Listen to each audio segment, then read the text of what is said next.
Olá, boa tarde. Boa tarde a todos. Espero que todos estejam bem.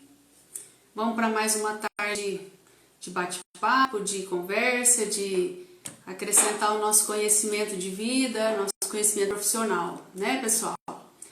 Ok, vamos lá.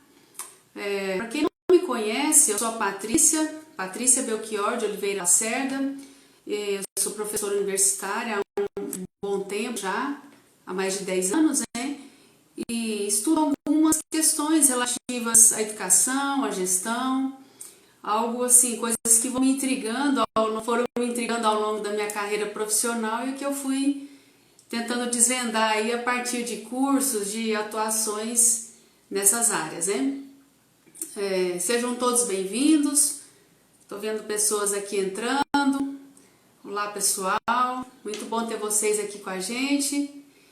E nessa tarde eu falo com pessoas ligadas à faculdade, alunos, mas também profissionais já da área, principalmente da área da gestão, né, hoje. E espero acrescentar para vocês e gerar sempre assim um desejo de um conhecimento ainda mais aprofundado, né? Espero colocar um pouquinho atrás da orelha aí de todos vocês e até minha, né, também, pra gente buscar ainda mais conhecimento. Hoje nós vamos falar sobre a gestão. Eu estou aqui com o meu material, né, e a gente que gosta de trabalhar com a educação, né, com o ensino, a gente sempre tem aqui programado alguma coisa, né, que bom. Mas hoje nós vamos falar um pouquinho da gestão financeira pessoal e corporativa, né? Bom, o que a gente pode iniciar dizendo sobre isso? Antes de mais nada, eu quero dizer que eu já tive um bate-papo desse há um tempinho atrás, né, com uma outra live, focado na gestão financeira pessoal. E hoje nós estamos ampliando a discussão e levando um pouco para o campo, né, para o cenário da corporação também. E nada mais é do que uma aplicação dentro da corporação, né? Essa questão da gestão financeira dentro da corporação, ela é um procedimento do que é feito em nível pessoal, né? Na pessoa física. Apenas amplia-se o leque de discussão, né? Amplia-se alguma coisa aqui, outra ali que se adapta, mas o princípio, a essência da gestão financeira corporativa acaba sendo a mesma da gestão pessoal. Então, hoje nós estamos aqui com alguns alunos, né?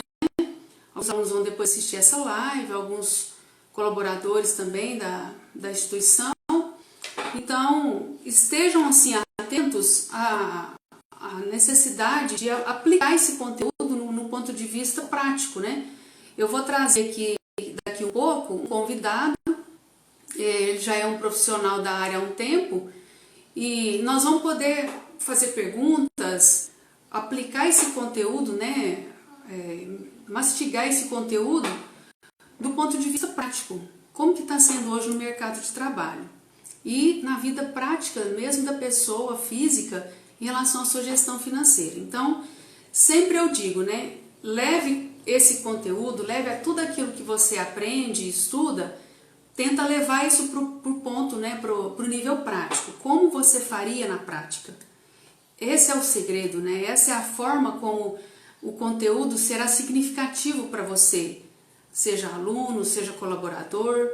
Faça para você que ele seja significativo, né? Se você estivesse nesse lugar de aplicador desse conteúdo, como você faria? E jogue aqui suas perguntas, nós estamos abertos para ajudar você a tornar esse conteúdo ainda mais significativo. Então aqui nesse momento, a gente vai fazer um pequeno contexto, né? Hoje o Brasil encontra-se numa situação financeira atípica, vamos dizer assim que na segunda metade já de um período de pandemia, que deixou um caos muito grande na questão financeira do Brasil e econômica, né? Muitos postos de emprego foram eliminados por conta do distanciamento, né? Havia necessidade de de eliminar o distanciamento, então alguns postos de emprego tiveram que ser extintos, e também pela criação de novos postos de emprego, né? Então, assim, a gente vê que a área digital vem crescendo exponencialmente e até deixando de lado, né, eliminando, é como se chegasse para lá, né? Chega para lá que eu estou chegando, a área digital aí, deixando algumas posições de emprego fora do mercado, né? É como se você tentasse encher um copo de água, né? Um copo com água. Quando você vai, vamos supor que tem areia lá embaixo. Ao você colocar esse copo pleno de água, né, ir enchendo esse copo, aquela areia ela vai saindo.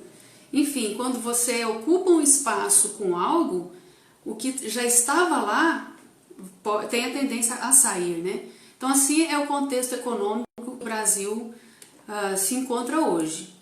Postos de emprego sendo extintos, novos empregos e novos campos de trabalho chegando, muito voltados para a área digital, para o home office, e na contramão de tudo isso, vamos dizer assim que empregos estão surgindo, oportunidades para muitas pessoas estão surgindo, porém a gente vê um endividamento muito grande, a gente vê uma falta de planejamento financeiro muito grande ainda em relação às pessoas, né, de uma forma geral, pessoas físicas, pessoas jurídicas, e a gente vê ainda uma contracultura em relação ao investimento, talvez por uma certa ignorância no sentido de não saber como investir o dinheiro que tem, né, ou talvez a pessoa tenha até procura cursos, procura interesses em relação ao investimento, porém não sabe como fazer, né?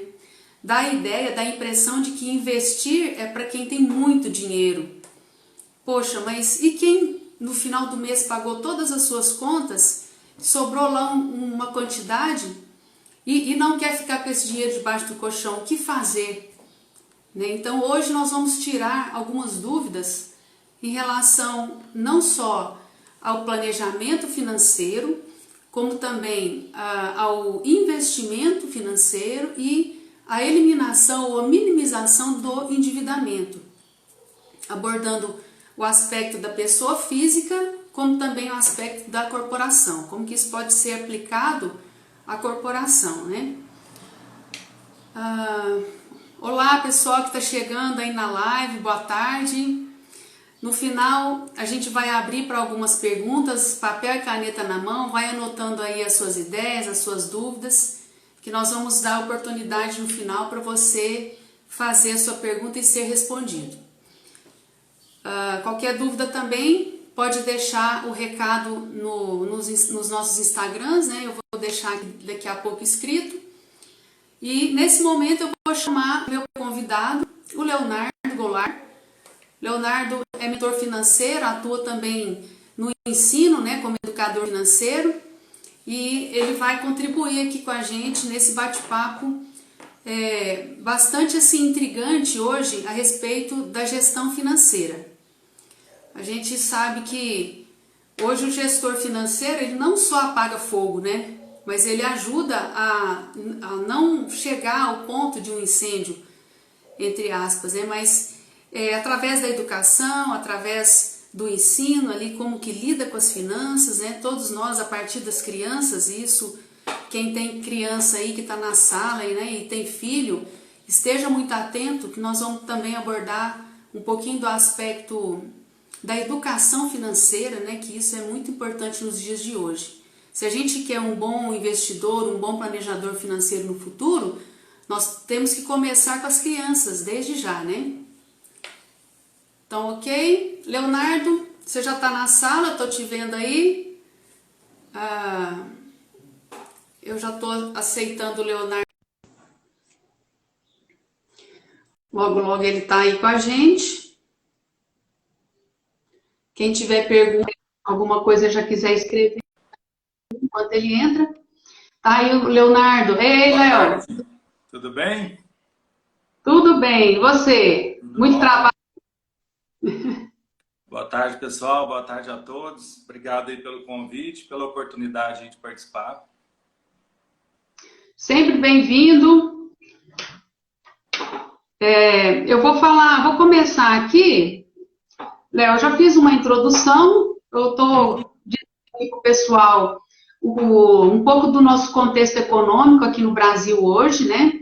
É um contexto que a gente está vivendo uma segunda metade da pandemia, né? Já, se Deus quiser, saindo aí desse período, mas que deixou muitas marcas e vai ser necessário um bom tempo aí para a recuperação desse momento econômico crítico que estamos todos vivendo, né? Necessárias políticas públicas, políticas educacionais que ajudem toda a população, né, e todas as famílias a superarem esse momento. Mas nós podemos ir dando dicas aqui, trazendo conteúdo profissional para os nossos alunos, para os nossos colaboradores nessa área. Então, hoje a nossa aula aqui é sobre gestão financeira pessoal e corporativa, né? Nós vamos abordar o planejamento financeiro, nós vamos abordar a questão do investimento e do endividamento.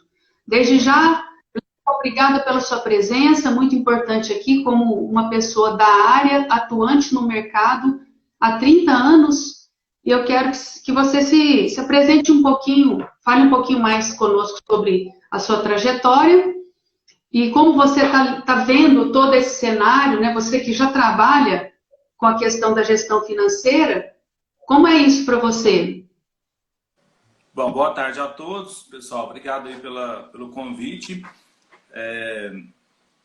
Meu nome é Leonardo, eu trabalho já há 30 anos na área financeira, especificamente aí mais focado na área de crédito e cobrança. E sou empreendedor também, já trabalhei como executivo em algumas empresas e também como proprietário de algumas empresas. E ultimamente agora eu sou executivo de uma das empresas e estou aí empreendendo em algumas outras, e principalmente aí nessa questão da educação financeira e da mentoria financeira aí, ajudando pessoas a saírem das dívidas, ajudando pessoas a terem educação financeira e planejamento e organização. Então é isso, é um prazer estar aqui. Nós vamos estar aqui durante essa próxima hora aí falando sobre isso, né, sobre esse contexto, esse cenário aí da economia, da educação financeira e da importância que esse tema tem com relação aí aquilo que as pessoas têm visto e têm presenciado no Brasil aí nos últimos tempos, principalmente em período de pandemia, onde houve aí uma mudança muito grande com relação a hábitos e formas de enxergar e formas de lidar com as finanças, tanto pessoais quanto também empresariais. Eu vou iniciar aqui, Léo, fazendo para você a seguinte pergunta. Você acha que hoje, no cenário brasileiro, esse cenário, né, que nós estamos vivendo pós-pandemia ou chegando aí à segunda metade da pandemia, ele está favorecendo a atividade empreendedora hoje no Brasil, ou é prudente aguardar mais um pouco para abrir um novo negócio? Bom, excelente pergunta. Hoje, no Brasil, a gente está vivendo um momento, economicamente falando, para os empreendedores, de muito desafio.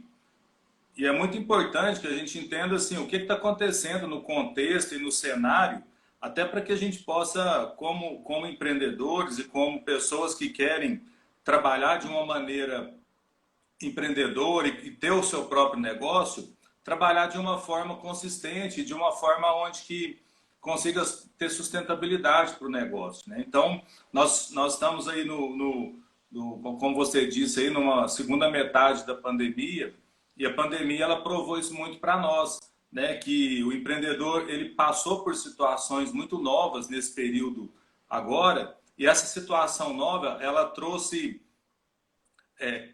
muitas reinvenções. As pessoas tiveram que se reinventar muito, as pessoas tiveram que buscar caminhos novos, né? O empreendedor ele foi pego em uma situação totalmente atípica, né? Prova disso, né? Nós vamos falar mais para frente aí, acredito, mas que muitas empresas encerraram as atividades, fecharam as portas, muitas empresas elas deixaram de existir justamente porque a forma como as pessoas entraram no negócio, a forma como elas começaram o empreendimento e a forma como elas foram pegas de surpresa no cenário econômico brasileiro e até mundial, e se elas não estivessem preparadas para isso, foi onde muito estresse, onde gerou muita quebra de empresa. Então, como empreendedor, eu digo o seguinte, que depende muito do ramo de atividade que você pretende empreender, depende muito do segmento, se tem oportunidades ou não, e um segmento assim que as pessoas estão entrando de cabeça, estão sim, conseguindo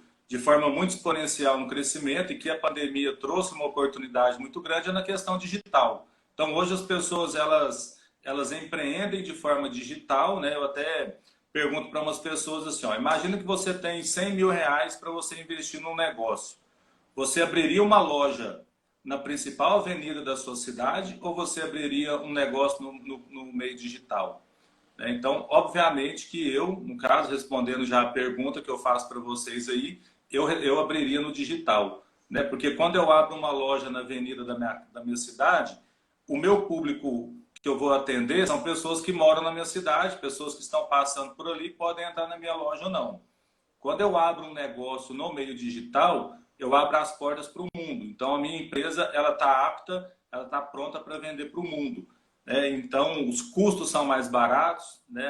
As formas de gerir esse negócio são melhores. Então, com certeza, o empreendedorismo hoje, né, respondendo a sua pergunta, o que eu faria, o que é o certo, se espera, se não, depende muito do know-how que você tem para aquele negócio, depende muito das oportunidades que você enxerga e depende muito também se você tem experiência para tocar aquele negócio e como que está no momento, né? Então, tem pessoas que ganharam muito dinheiro durante a pandemia, tem pessoas que quebraram.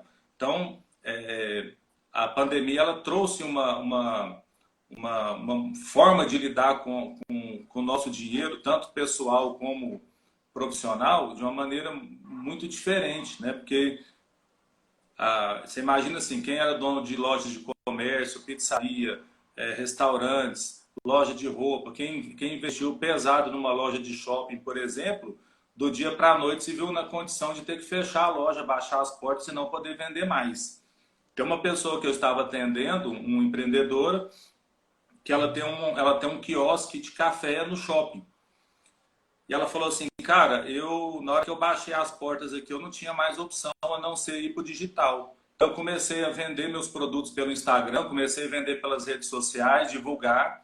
E hoje, o meu faturamento ele é igual ao físico. Então, o meu faturamento hoje na loja digital, ele é o mesmo da loja física, né? Então, porque ela falou, se eu tivesse parado, eu estaria quebrado. Então, hoje eu consigo realmente trabalhar de uma forma onde eu atendo no digital e também atendo fisicamente falando. Então, respondendo assim a sua pergunta, a gente estendeu muito, mas vamos empreender agora, vamos esperar, como é que nós vamos fazer? Depende muito do seu know-how, depende do segmento que você quer atuar, se você tem experiência nele ou não, se tem oportunidade nesse ramo e como que você vai escalar isso de alguma forma onde você possa sair do meio físico e entrar no meio digital também. Ok. Obrigada, Léo. Tem uma pergunta aqui do Valdemar Casagrande. Ele pergunta qual a sua visão do marketing digital na área de afiliados? Oi, Valdemar. Obrigado pela pergunta. Então, o marketing digital, como a gente estava falando aqui agora há pouco, ele tem aberto grandes possibilidades, né? A parte de afiliados ela é muito boa para quem tem um produto para ser vendido, né? Eu tenho um curso sobre planejamento e endividamento, que eu também tenho afiliados que vendem meu curso e são parceiros meus nesse segmento. E é muito bom. É bom para quem vende e é bom né, para quem tem o curso para vender e é bom também para quem está precisando ganhar uma grana extra e trabalha como afiliado para alguém, né? Então, vejo com bons olhos, é uma oportunidade de ganho, uma oportunidade de você vender de forma escalável e ganhar dinheiro também. Agora, se você tiver condições de ter o seu curso e você vender, é melhor do que você ser afiliado. Então, não sei se a pergunta seria essa, mas se você tiver know-how para que você possa desenvolver um treinamento e vender ele também de forma escalada, e não sendo só um afiliado, mas sendo um dono de um produto que você possa vender no marketing digital, é importante também que você possa ganhar dinheiro com isso e fazer fazer um resultado bastante interessante. Se você quiser algum complemento da resposta, Valdemar, pode continuar na pergunta aí, viu? Antes do Leonardo continuar, eu coloquei o Instagram dele aqui na descrição, aqui nos comentários, e o meu também, se caso alguém quiser entrar em contato com a gente, né? Em seguida, Leonardo, eu quero que você fale um pouco da questão da prevenção do endividamento. Vamos dizer assim, como deve ocorrer a gestão financeira pessoal de alguém, e eu quero dizer que, eu não estou dizendo aqui de pessoa rica, não estou dizendo aqui de pessoa abastada, estou dizendo de um trabalhador, uma pessoa que dia a dia só trabalha, paga as suas contas em dia e sobra um dinheirinho por mês. Essa pessoa deve deixar esse dinheiro no colchão, como ela deve tanto fazer para sobrar, quanto investir esse dinheirinho depois? Tá. Nós não tivemos educação financeira, né? No Brasil, a educação financeira ela começou a ser mais propagada agora, ela começou a ser mais e melhor difundida agora. Então, as pessoas normalmente, o brasileiro não aprendeu a fazer um planejamento financeiro. E a falta do planejamento financeiro, a falta de se organizar financeiramente, hoje é a principal causa da inadimplência.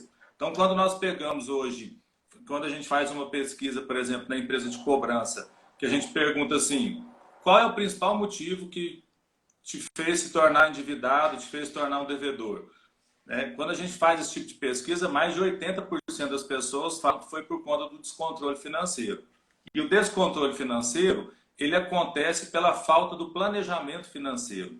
Então as pessoas, e é uma cadeia, né? Como elas não tiveram educação financeira, elas não souberam planejar financeiramente. Como ela não soube planejar financeiramente, ela toma decisões e faz escolhas com o dinheiro de forma errada, o que faz com que ela se torne endividada, o que faz com que ela lide de forma muito errada com o dinheiro. Então, existem algumas combinações, né? A falta de educação financeira aliada a muita oferta por crédito. Então, hoje, quando a gente liga a televisão, a gente liga o rádio, quando a gente acessa um site, quando a gente vai para a rede social, nós somos bombardeados o tempo inteiro com ofertas para a gente comprar. E sempre o foco na prestação. Né? Por que o foco é na prestação? Para não deixar a pessoa fazer conta. Então eu vi uma calça aqui que eu achei muito bonita, quero comprar. Quanto que é? É 12 de 49. Né? Então o que você faz? Você bate o olho no 49. Você não bate o olho que isso vai te custar R$600, né, no final.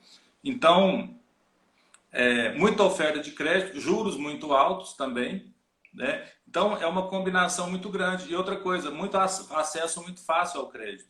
Então hoje, quando a gente completa 18 anos, que a gente vai abrir uma conta no banco, o banco ele te dá um cartão de crédito, ele te dá um cheque especial e ele não te ensina como é que você vai usar aquilo. E como a gente não teve essa educação financeira lá atrás, a gente vem com uma demanda reprimida muito grande desde a infância, a gente quer gastar de forma muito rápida e conquistar as coisas que a gente sempre quis lá atrás e não conseguiu. Como você tem acesso muito fácil ao crédito, o que acontece com as pessoas? Elas acabam se endividando. Então isso acontece também de uma maneira muito, muito fácil e muito rápida no Brasil, que é algo também que a gente precisa trabalhar para mitigar aí essa questão da falta de educação financeira aliada às escolhas e à falta do planejamento. Ok, Leonardo. Então está respondida aí a questão do cuidado e da prevenção a esse endividamento. E aqui vem uma pergunta bem na hora que a gente ia falar de investimento. Obrigada, Valdemar. Ele pergunta o seguinte, sobre os bancos digitais, eles são seguros? E sobre as moedas digitais, quer saber se são seguras? Tá. Sim, bancos digitais são seguros, sim, com certeza. E hoje os bancos digitais eles vêm de uma forma assim bem disruptiva, né, para contrapor aí os modelos de bancos tradicionais que nós temos aí. Então, hoje, se a gente for olhar, raramente a gente precisa ir ao banco, né? Então, o próprio banco físico mesmo, ele se tornou para nós algo bem desnecessário da gente conseguir aí lidar com ele no dia a dia, tendo que ir presencialmente na agência. Os bancos digitais, eles são excelentes, eles são modernos, eles são menos burocráticos, eles são mais intuitivos para conceder crédito, eles não tem taxa. Então, sim, é o futuro, né? E com certeza os bancos grandes estão bem de olho aí nas questões dos bancos digitais e a gente já tem visto movimentos aí. Oi? Acessíveis, né? Acessíveis, a gente tem visto aí já movimento dos grandes bancos aí, dos gigantes, já comprando os bancos menores, aí, os digitais, e alavancando as operações, né? Então, sim, os bancos digitais são extremamente seguros também, regulados pelo Banco Central, tranquilo de se mexer com eles. Inclusive, eu tenho conta em meus investimentos estão todos em um banco digital. Com relação às moedas virtuais, às criptomoedas, não sei se essa é a pergunta, se for sobre cripto, as criptomoedas são investimentos de alto risco, ainda não são lastreadas, né, e não tem ainda uma regulamentação de aplicações. O que eu indico, tá, Valdemar? Quando as pessoas me perguntam sobre investimento aí em criptomoedas, eu falo o seguinte: coloca no máximo 5% do seu dinheiro em criptomoeda, né? Porque é um negócio que está bacana, está crescendo, ok, porém tem risco ainda. Então pode ser que seja muito bom, pode ser que seja muito ruim, então não coloque todo o seu investimento em criptomoedas. Coloque 5%, que é um valor que você pode aí apostar e investir, entender um pouco mais como é que gira. À medida que você for ganhando confiança e conhecendo um pouco mais, você pode ir aumentando os percentuais sem deixar passar de 10% para esse tipo de aplicação. Ok, muito bom, Leonardo. Essas dicas aí, o pessoal interagindo, a gente percebe que é uma ânsia mesmo do pessoal por fazer a coisa certa, né, na área das finanças. Todos nós já erramos muito, é hora de acertar, em plena pós-pandemia aí, né? Outra coisa, vamos pensar em termos de corporação, né? A empresa, seja lá um salão de beleza, uma barbearia foi aberta ali no bairro, ou uma média empresa, né? Vamos pensar nisso. As regras para evitar o endividamento, para uma boa gestão financeira, elas são as mesmas da pessoa física, Léo? São bem parecidas, né? A forma como você gere o seu dinheiro, tanto pessoal, no seu dia a dia, na forma de você planejar, cuidar do seu dinheiro, investir, para como você cuida do seu dinheiro como empreendedor, também é muito parecido, né? O que eu mais vejo, assim, as pessoas elas empreendem muito pela vontade de deixar de ser empregado e ter o próprio negócio, mas ainda existe um despreparo muito grande com relação à parte financeira, com relação à parte de planejamentos, né? E assim como na pessoa física, a pessoa jurídica também ela é importantíssima o planejamento financeiro. E as empresas normalmente elas quebram por não ter um business plan, né? um plano de negócio estruturado, não seguir exatamente o business que ela colocou no papel quando tem.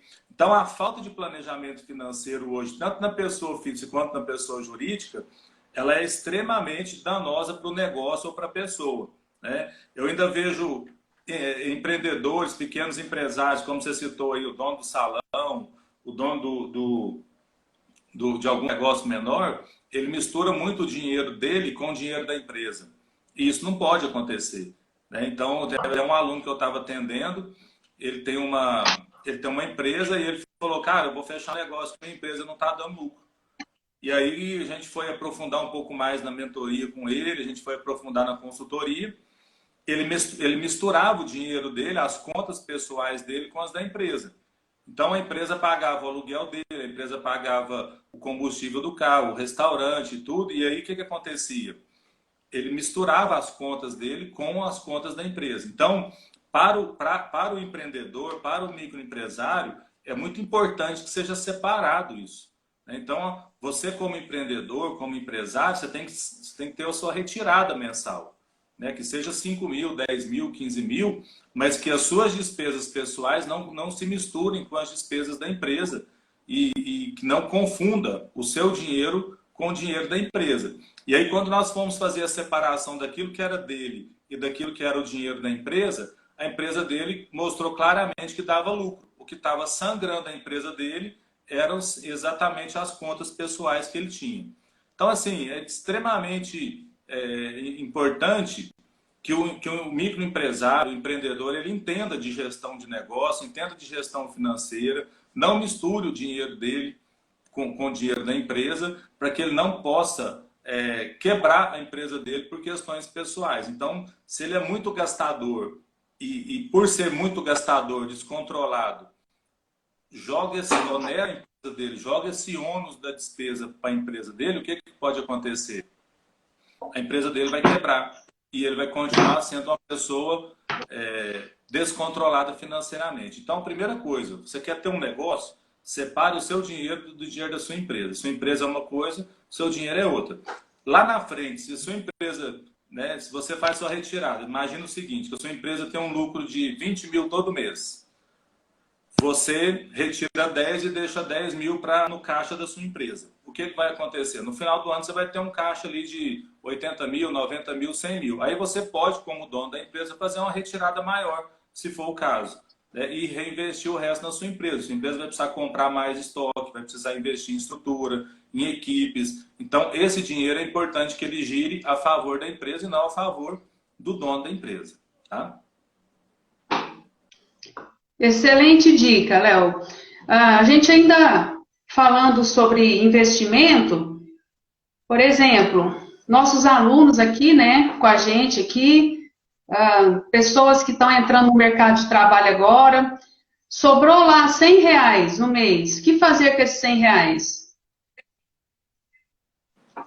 Então, a questão é sempre a seguinte, a gente tem que ter uma reserva de emergência em primeiro lugar. Então, primeiro, você tem que ter um planejamento financeiro. Uma vez que você já planejou financeiramente, ou seja, você recebe um salário, você faz um salário mensal e você ganha mais daquilo que você gasta. Então, você tem uma sobra mensal do seu salário. Primeira coisa, antes de pensar em investir, em gastar, é você construir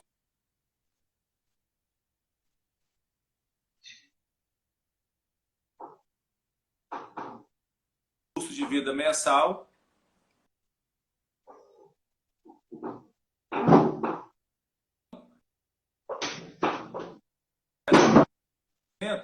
Guarda esse dinheiro, guarda ele, vai construindo a sua reserva de emergência para que você, em algum momento,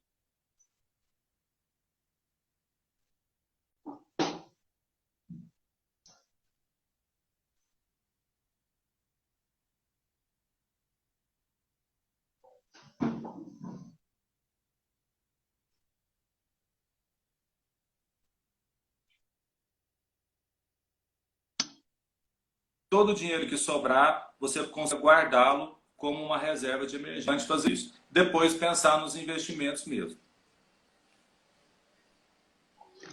Excelente, Léo. O Valdemar, ele está com mais uma pergunta aqui. Muito boa sua participação, Valdemar. Falar sobre juros compostos, um banco digital, talvez em banco digital, né? Consegue pagar realmente? Sim, os papéis do banco digital, Valdemar, são os mesmos do banco tradicional, não muda nada, tá? Então, assim, as regulamentações são as mesmas, as aplicações são as mesmas. A única coisa que tem diferente do banco digital do banco tradicional é que o digital não tem agência, mas também ele não te cobra taxas, né? Então, é um banco mais leve. Mas os modelos de aplicações, aquilo que você investe num banco tradicional, você consegue investir também num banco digital da mesma forma, tá? Não muda. Nesse caso, não tem mudança de um para o outro. Excelente. Só tem mais duas perguntas aqui para você, Leonardo. Depois Tá? o pessoal pode participar também, né? Que é o seguinte: sobre o endividamento no Brasil hoje, quais dados você nos apresenta, tanto da pessoa física quanto o dado empresarial, por exemplo? Tá bom. Olha só, com relação ao endividamento, inclusive assim, eu sou mais especialista nesse tema, né? Eu trabalho muito com as pessoas, tirando as pessoas do endividamento e fazendo com que elas se tornem investidoras aí num período de 3 meses. Então, o que eu percebo hoje com relação ao endividamento? 73% das famílias hoje elas estão endividadas. Então, gente, se você sair na rua e olhar para cada 10 pessoas, né, 7 estão endividadas hoje no Brasil. Então, é um número muito alto, é um número muito preocupante. Hoje nós temos 14,4 milhões de brasileiros desempregados. Nós temos hoje uma inflação crescendo. Nós temos hoje um nível de quantidade de famílias que não vão conseguir pagar suas contas exagerado, né? Então, assim, a gente vive hoje um cenário, né, muito grande com relação a, muito pesado com relação ao endividamento. As pessoas, elas estão endividadas e elas precisam sair disso. E uma das coisas que eu trabalho muito forte no meu treinamento é com relação à mentalidade. Porque a gente lida muito a dívida, o endividamento com escravidão, né? Quem deve, né, é escravo de quem empresta. Então, o que acontece? Se você tem dívidas, você está sempre escravo daquela empresa ou daquele cartão de crédito ou daquele banco que você comprou e que você tem a dívida lá com ele. Então, é fundamental, é muito importante que você entenda que o endividamento ele causa nas pessoas problemas emocionais seríssimos, né? Então, falando ainda de mentalidade, as pessoas que devem hoje, as pessoas que estão endividadas, elas sofrem insônia, elas sofrem medo, têm culpa, têm transtorno de ansiedade, né? O telefone toca, ela começa a tremer, porque já sabe que é uma empresa de cobrança ali que vai cobrar dela. Tem desentendimento familiar, porque normalmente a pessoa que deve, ela não tem coragem de contar para o cônjuge que está devendo. Então isso gera uma angústia para ela muito grande. Quando a pessoa descobre a bola de neve já está muito grande, começa a ter atrito e problema familiar.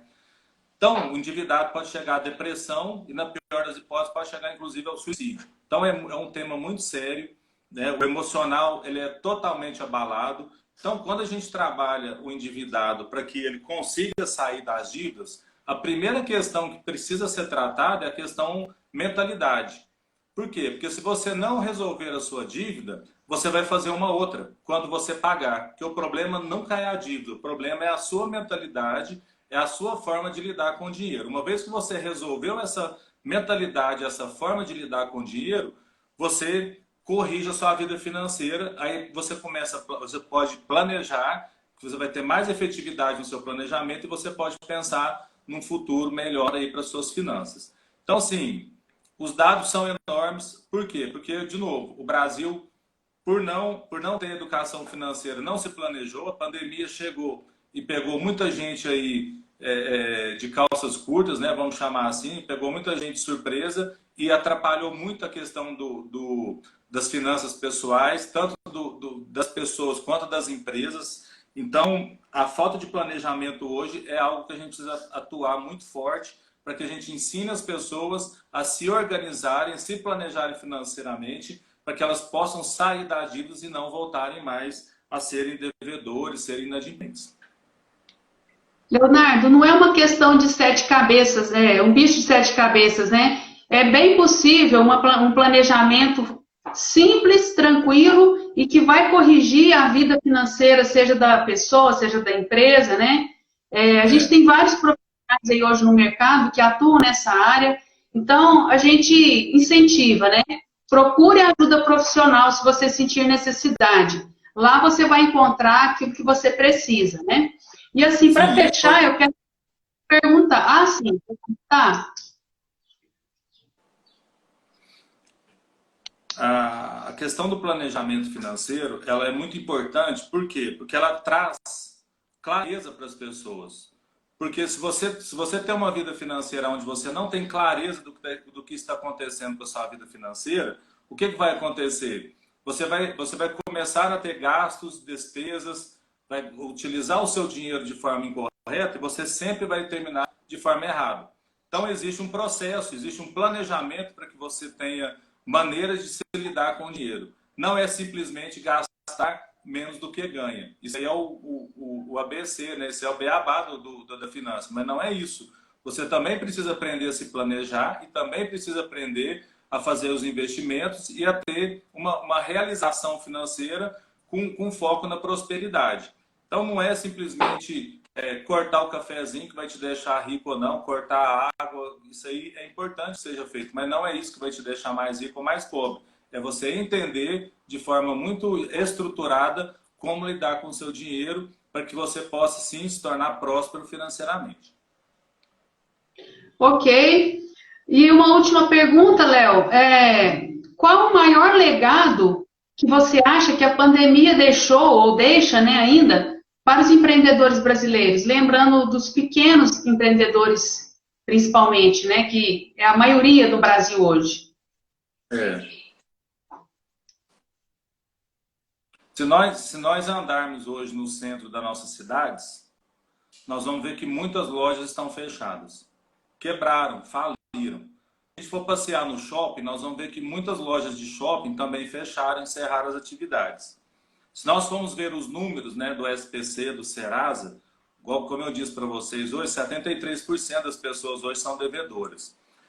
Então, sim, na minha opinião, o maior legado que a pandemia deixa para as pessoas, deixa para o brasileiro e deixa, inclusive, para o mundo, né? Porque eu tenho alunos que estão fora do Brasil, que eu atendo mentoria também para pessoas que estão fora e a realidade também é muito parecida, é que nós não estávamos preparados para uma pandemia. As empresas não estavam preparadas, não tinha fluxo de caixa, não tinha dinheiro sobrando, não tinha um dinheiro aplicado para uma eventualidade. As pessoas, elas não tinham um dinheiro aplicado para uma reserva de emergência. Então, quando vem a pandemia e reduz salário, deixa as pessoas desempregadas, quebra as empresas, trazem situações desagradáveis e muito difíceis financeiramente, isso prova que a gente não tem, que as pessoas não têm uma mentalidade financeira. Só tem uma mentalidade de sobrevivência, uma mentalidade de gastar, ganhar e gastar. Então, o maior legado que eu acho que a pandemia deixa é assim, gente, vamos pensar no futuro, vamos pensar que uma crise pode acontecer, vamos pensar que pode dar um problema lá na frente, vamos pensar que pode acontecer um imprevisto, pode acontecer uma situação que nós vamos precisar ter dinheiro para sobreviver a esse período. Então é muito importante essa conscientização, né? Aquele lema lá que só se vive uma vez e vamos gastar porque o caixão não tem gaveta e alguma coisa nesse sentido, ele não faz sentido quando a gente for pensar em planejamento financeiro, né? Nós não sabemos como que nós vamos envelhecer. Então, a única coisa que nós sabemos é, se a gente for envelhecer, nós vamos precisar de dinheiro. Não dá para depender do governo, não dá para depender do INSS, não dá para depender de aposentadoria. Nós vamos precisar de construir uma reserva para agora, para quando a gente aposentar, a gente ter uma dignidade, né? A gente ter um dinheiro além, uma previdência privada, a gente ter uma aplicação, a gente ter um convênio médico importante que vai ajudar no final. Então, tudo isso a gente consegue fazer através do planejamento financeiro. Então, falando de legado de pandemia, eu acho que a pandemia ela trouxe para nós uma consciência de falar assim, cara, pode acontecer uma situação muito de uma hora para outra aqui e eu preciso estar preparado para passar por essa situação e sem perder meu padrão de vida e